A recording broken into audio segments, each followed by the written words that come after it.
अगर आप मर्सिडीज खरीदने जाओ या BMW खरीदने जाओ तो आपके मन में क्या विचार होंगे उस टाइम गाड़ी को लेके? सपोजिंग आपके पास पैसे वैसे सब है, everything is comfortable, your business is doing well, you have budget, आपके पास बहुत पैसा भी है और आप अब मर्सिडीज लेने जा रहे हो, तो आपके मन में क्या ख्याल आते हैं मर्सिडीज को लेके? टॉप मॉडल, परफॉर्मेंस, लग्जरी, समाज में स्टेटस बढ़ेगा, राइट? और वही जब हम मारुति लेने जाते हैं तो एक बजट कार, सस्ती कार, नैनो लेने जाते हैं तो और सस्ते का ख्याल आता है। तो ये एक माइंडसेट हमेशा ध्यान रखना बायर्स की तरफ से कि जब वो एक अच्छी चीज खरीदने आ रहे हैं तो उनके दिमाग में है कि वो कुछ महंगा लेने जा रहे हैं, चाहे वो बाय नेचर बाय हैबिट जाके नेगोशिएट मर्सिडीज पे भी करेंगे, भैया क्या छोड़ सकते हो हमें, क्या इसमें फ्री दे सकते हो, क्या चीजें, वो हम ही लोग सिखाते हैं नेगोशिएशन में लोगों को, लेकिन उसके दिमाग में कहीं भी कंपैरिजन नहीं है मारुति के साथ उसका, कहीं भी। अगर उसका कंपैरिजन है तो उसका कंपैरिजन होगा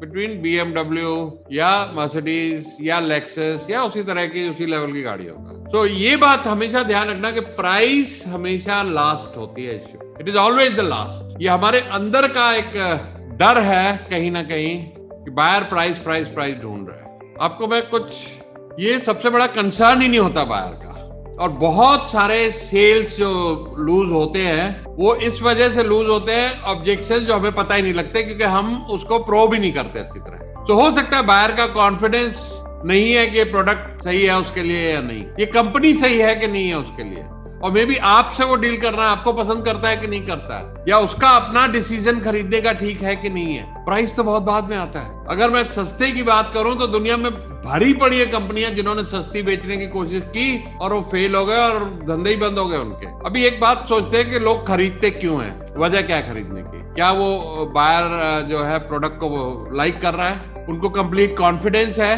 कि प्रोडक्ट उनके लिए सही है, उनको सही वैल्यू दिख रही है कि ये क्वालिटी है हमारे पास, इसको दिक्कत नहीं आएगी हमको लेने में। तो ये एक सेल्स पर्सन का काम है कि वो फीचर्स, बेनिफिट, वैल्यू एक अच्छी प्रेजेंटेशन के साथ बेचे। थोड़े से इमोशंस, आप सबको पता है कि हर बायर दुनिया का खरीदने का डिसीजन इमोशन में लेता है, उसको सपोर्ट करता है लॉजिक के साथ, ये हम सब जानते हैं कि कहीं ना कहीं इमोशंस पे खरीदता है, उसको आप पसंद आ गए, आपकी कंपनी पसंद आ गई, या कोई ना कोई और इमोशन है पीछे। तो आपका काम है ये कि बायर को उस पोजीशन में लाओ कि उसको लगे कि हाँ यार प्राइस ठीक है।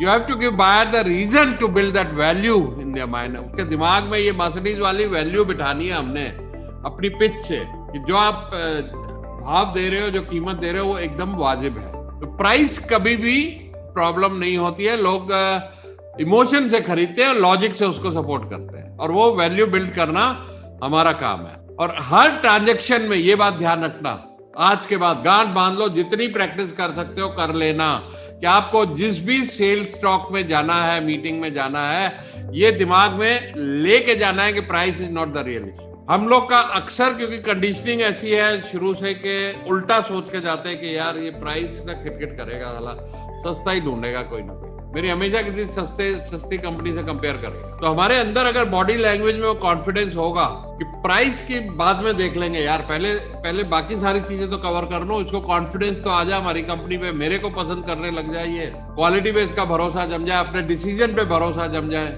कि मैं एक सही कंपनी से डील कर रहा हूँ, और बाकी की अगर प्रॉब्लम सॉल्व कर दिए तो प्रॉब्लम उसकी भी सॉल्व हो जाएगी। तो वो आपको पैसे क्यों दे, ज्यादा आपकी कंपनी को क्यों दे? आज इंटरनेट पे कहीं ना कहीं उनको आपसे सस्ता मिल जाएगा। आप कुछ भी कोशिश कर लो, आप कितने भी सस्ते हो जाओ, मैं गारंटी लेता हूँ आपसे सस्ता कोई ना कोई पैदा हो जाएगा। फिर आपसे डील क्यों करें? इंटरनेट का जमाना है, आप अकेले नहीं हो, मार्केट में बहुत सारे लोग हैं जो आपसे सस्ता भी बेच रहे होंगे, और उसको पता लग जाता है, मिनटों में चेक कर लेता है कि कहाँ पे प्राइस सस्ती मिल रही है। तो सबसे पहला काम है कि आप उसको पसंद आने, लाइकेबिलिटी फैक्टर, जो मैं हमेशा कहता हूँ कि आपका ड्रेस, आपकी बातचीत, आपकी बॉडी लैंग्वेज, आपकी smile, that is the first thing when they start to like you.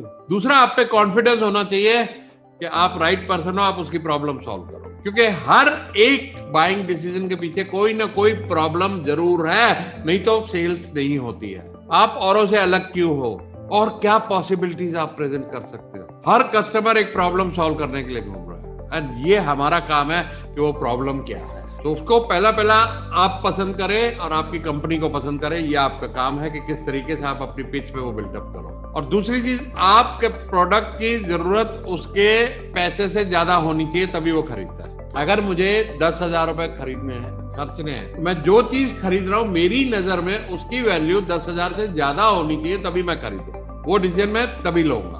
तो वो जो डेमोन्स्ट्रेशन है हमको कर रहा है कि ये प्रोडक्ट आपकी प्रॉब्लम सॉल्व करेगा।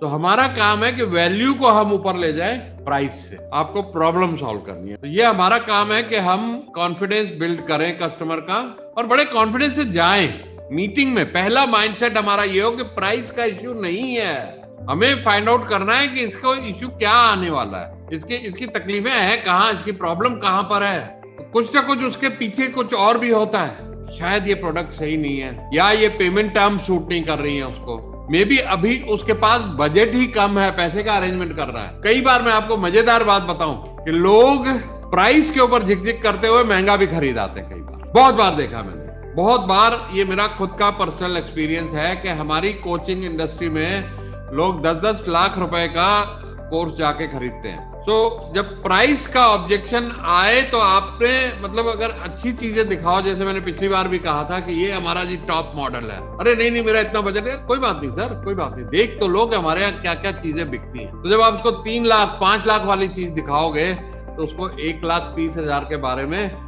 माइंड में थोड़ा कम आएगा कि ये महंगा है। और सबसे बड़ा बैरियर जो सेल्स का है, सबसे बड़ा हम खुद है। कस्टमर का प्रॉब्लम नहीं है, ये हमारा प्रॉब्लम है, और ये हमारा प्रॉब्लम है कि हम उसके प्रॉब्लम को रिजॉल्व करें। हम जहां ये कहते हैं कि यार ये कस्टमर ना सस्ता ढूंढ रहा था, तो हम अपना ब्लेम शिफ्ट कर रहे हैं कस्टमर पे, वो सस्ता ढूंढ रहा था। हमने कोशिश नहीं की उसकी प्रॉब्लम सॉल्व करने की, उसको कन्विंस करने की कि हमारा प्रोडक्ट उसके लिए राइट है, उसका बजट भी था। तो always sell value instead of price. जैसे कि मैं अभी बोला कि बेंटले की प्राइस 3 करोड़ रुपए है और कैमरी की प्राइस 45 लाख रुपए है, जबकि कैमरी जो मैं चलाता हूँ उससे बढ़िया गाड़ी है, एवरेज बढ़िया देती है, फिर भी लोग बेंटले खरीदते हैं। 3-3 करोड़ रुपए देते हैं, 12 करोड़ रोल्स रॉयस के भी देते हैं। वो कंपेयर तो नहीं कर रहे ना कि मुझे कैमरी से कंपेयर करना है। तो you always think in terms of आप अपनी इंडस्ट्री के रोल्स रॉयस हो। अभी एक बात बताइए कि किसी के घर में छोटे बच्चे हैं, अगर उसके लिए आपको बेबी पाउडर लेना हो तो आप कौन सा लोगे? Johnson, right? अब मैं एक नया ब्रांड लॉन्च कर रहा हूँ, ABC, उससे सस्ता दे रहा हूँ, दिखने में पैकेजिंग भी बढ़िया है, सब कुछ बढ़िया है, आप खरीदोगे? बच्चे का सवाल है ना। तो यहाँ प्राइस का प्रॉब्लम नहीं है ना। अगर हमने ढूंढ लिया कि इसको अपने बच्चे की सेफ्टी चाहिए, कि बच्चे को कोई स्किन एलर्जी नहीं हो, कुछ नहीं हो, तो हम उसको राइट प्रोडक्ट बेच पाएंगे। मैं ये बताने की कोशिश। तो बायर वैल्यू कैसे ढूंढता है? Service, quality, innovation, simplification, sales बढ़ेगी, रेपुटेशन, किसी का खर्चा बचेगा, किसी की सर्विस कॉस्ट बचेगी। देखो 3 तरह का पोजीशन होती है बायर के दिमाग में। पहला होता है वेंडर। वेंडर क्या होता है? भाई कुछ भी सामान लिया, कोई रिश्ता नहीं है, सब कुछ बात हो गई, खत्म हो गई। वो एक वेंडर वाला रिलेशन होता है, सबसे खराब होता है, वहां सिर्फ आदमी प्राइस पे खेल रहा है। दूसरा रिलेशनशिप है प्रॉब्लम सॉल्वर, कि अगर आप एज ए प्रॉब्लम सॉल्वर जाते हो तो आपकी पोजीशन बेटर हो जाती है। तीसरा होता है आप एज ए कंसल्टेंट, जो मैं हमेशा कहता हूँ, एक रिसोर्स पार्टनर बन के जाते हो कि हम आपके पार्टनर हैं साहब, आप जिम लगा रहे हो, हमारा आपका साथ अब कई साल चलने वाला है, आपको हमारी जरूरतें पड़ती रहा करेंगी कहीं ना कहीं। तो फ्रॉम वेंडर से हमें मूव करना है पार्टनर की तरफ। Second stage problem solver, then partner. एक अच्छी तैयारी करनी है हमको जब वैल्यू सेलिंग करनी है। कस्टमर की नीड्स हमको सोच के जाना है कि आज हम क्या क्या बातें करेंगे इसके साथ, किस तरह के सवाल करेंगे, प्रोबिंग क्वेश्चंस कैसे पूछेंगे, रेपो कैसे बिल्ड करेंगे। मैंने आपको रेपो बिल्डिंग भी सिखाई थी कि कस्टमर से आप बातें करिए, उनके बच्चों के बारे में बात कीजिए, कुछ और अच्छी बातें कीजिए। और अगर कोई